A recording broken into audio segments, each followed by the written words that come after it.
Right, what about this then? We'll go to the Team Liquid lineup. Right, the problem with the Team Liquid lineup, I teased this earlier, is there's no surprises there. Like, basically, these are the players that you heard in all the rumours months and months and months ago, funnily enough, since the major, that was going to happen. The first thing you heard was shox was going to join, and then you heard OC's the one they're targeting, and then obviously maybe Naf left, maybe he stayed. No one knew on that one. That's why there was that weird rumour that Vinny joins, but instead he's off having a last dance into a fucking sewer somewhere, never to be seen again, because that's a dog shit project, isn't it? So what about this actual lineup for Team Liquid? So obviously they kept Galige and Naf. Back comes Nitro, who himself was off on a Valorant adventure. They bring in OC, who obviously was a form, funnily enough, in the team with JT and Floppy, the Cloud9 that you maybe vaguely liked at one point before, the one you all hated and basically run out of the industry. And then the last player, of course, is...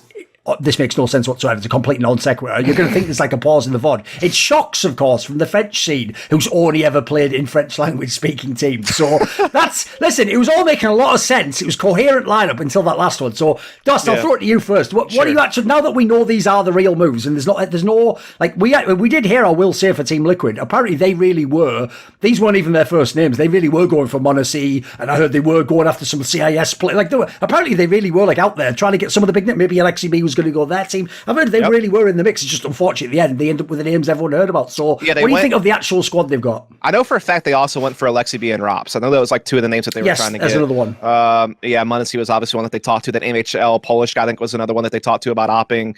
But I do think OC actually was one of their top choices and has been for quite a long time. It's just that extra salt will just never sell. For ages. And that's been dating back for a long ways now. Like, they've been having OC on the radar for a while. There's a lot of different angles we can take on Team Liquid, but I'll just go with the positives first, and then we can kind of get through some of the nitty-gritty question marks. But the positives are they retain Naf and Elige. That's like check number one that you had to do, I feel like. I mean, those two complement each other so well when it comes to the roles that they play, with the consistent fragging that they bring to the table, with just like the experience. Like, they are just cream of the crop North American players right now, and they haven't lost a beat in that regard. So I think maintaining those two is huge. Making sure that you kept Naf and look, he was actually going to be out the door. That's huge, because again, he was one of the most consistent players on the team. So I got to give him huge props for that. And then I got to give him huge props for finally getting OC, because that is the player to take a chance on, in my opinion. If there was ever another NA player to take a chance on after Grim, it was OC. Like, this guy has done virtually everything that he can do to try to prove that he deserves a chance on a team like Liquid to play against the best of the best and see if he can carry that form over against the elite teams of the world. And Liquid has not had a true primary opper in forever. You know, like they've did musical chairs with the op between Naf, Stewie, and Nitro for a while. Then they bring in Fallen, but he's not that impactful primary op that you really want, to be honest with you, not these days.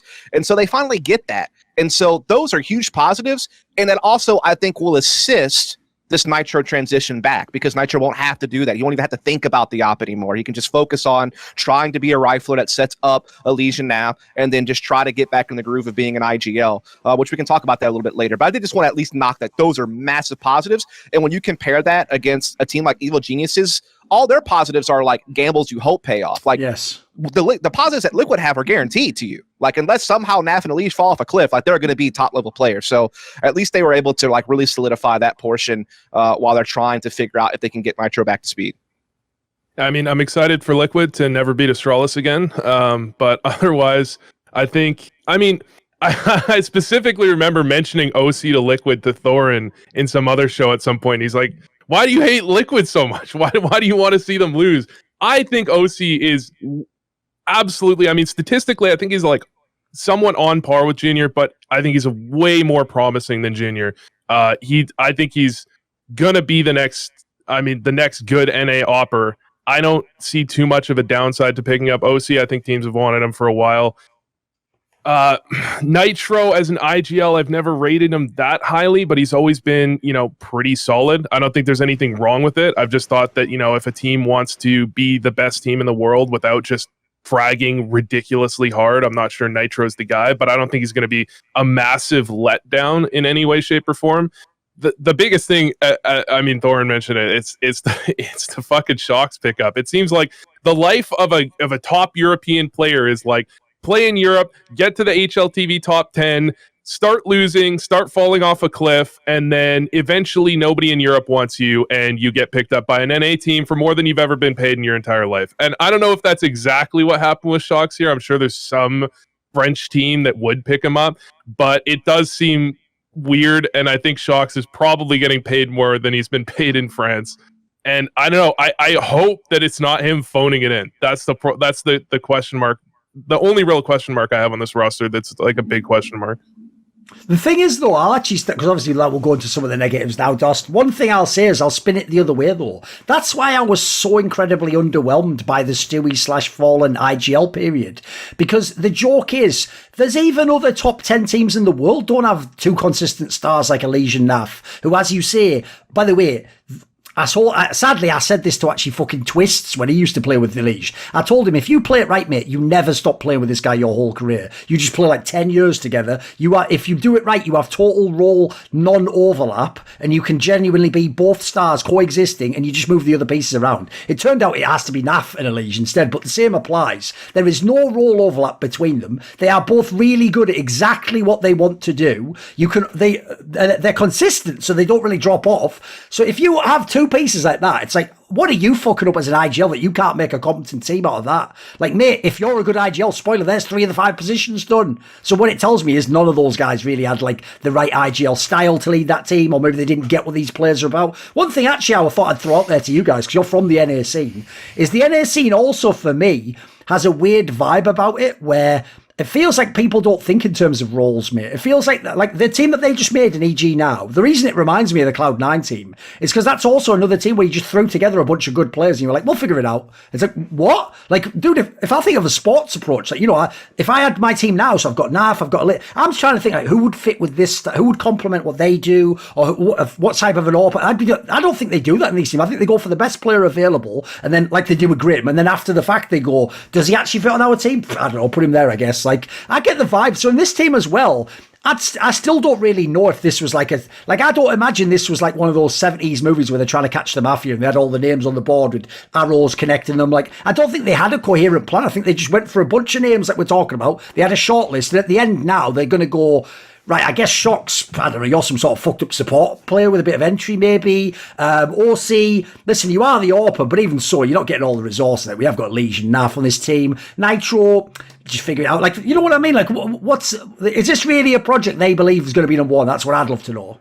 Yes, and I would actually disagree with you a little bit, Thorin. I think they did have the roles set up on this team. I think that when they didn't get Rops, they went for shox because that's all that they could really get that would kind of maybe be able to fit in a position like that. And I think that the roles will kind of shake down just fine on this team. I think you're going to have Nitro and Elise probably be your intra-rifling combo, just like we had back in the old days where Nitro's going to go first. He's going to facilitate Elise and basically be the man to make sure that Elise can be a star trade fragger. I think you're going to have Naf and shox playing the solo positions on T side. They're probably going to have to play a little bit of like trading on who's going to be like more of the anchors and rotators on the CT side and stuff like that. That might be like the harder transition to try to figure out between Naf and shox. So I think on T sides, you're probably just going to have to figure out like which end of the map you want to stick each player on and have that happen. And then Osi's going to be the operator with the pack with the Legion Nitro. So I think that on paper, it actually works out just fine to me. I think the EG example is a little bit more what you're talking about, where it's like, I don't really know exactly what is going to be done on this team as far as like who's going to be entering with Stewie and who's going to be more of a supportive element. You can kind of go a bunch of different ways with that. But no, I actually think that Liquid, when they were targeting players, I think they did target the roles that they wanted. I think they knew that they were going to have Nitro and Elise entry. I think that they were trying to figure out like who's a good solo rifler that we can get. So Rops was obviously one of those targets, and they didn't get it. Then they knew that they needed a really powerful opera, so they tried to go after like a Muncie or something. They didn't get that, but they had OC and NA, who was the most promising prospect that we had in the region to be that guy. So I actually really like, Liquid's game planning as far as her roster building. I think the only real concern for me is how is shox going to mesh with the rest of this team on like a philosophy level on how to play the game. Because I think Liquid is trusting shox to be the second voice in this team next to Nitro. I'm sure Elise will have some say, but Naf's a more quiet guy. He's not really going to probably ask for too much. He's definitely in that secondary calling wheelhouse. Yeah, exactly. So how does that work? Yeah. How does the Adren Nitro brain trust that has been the leadership backbone on this team in the past, how does that mesh with what shox wants to do? And is that going to plan out? Because I think that's going to be the biggest trouble point for this team, the biggest hump they have to get over. Because look, man, Thorin, like, even though we know shox is not in his prime, he's still going to have a couple of pop-offs off moments. He's still going to have a couple of powerful clutches. He's still a serviceable enough fragger to like play the role that they're going to probably put him in on T sides. But what I want to know is, are they going to be able to mesh on philosophy? Like, that's going to be the biggest one for me. And like Vu said, is he just phoning it in? Or is he going to give it the same effort and like the same, focus that you would hope that he would? Want to see more cool, funny, interesting clips based on topics from my content? Well, subscribe to this channel then, or, be a pleb and don't.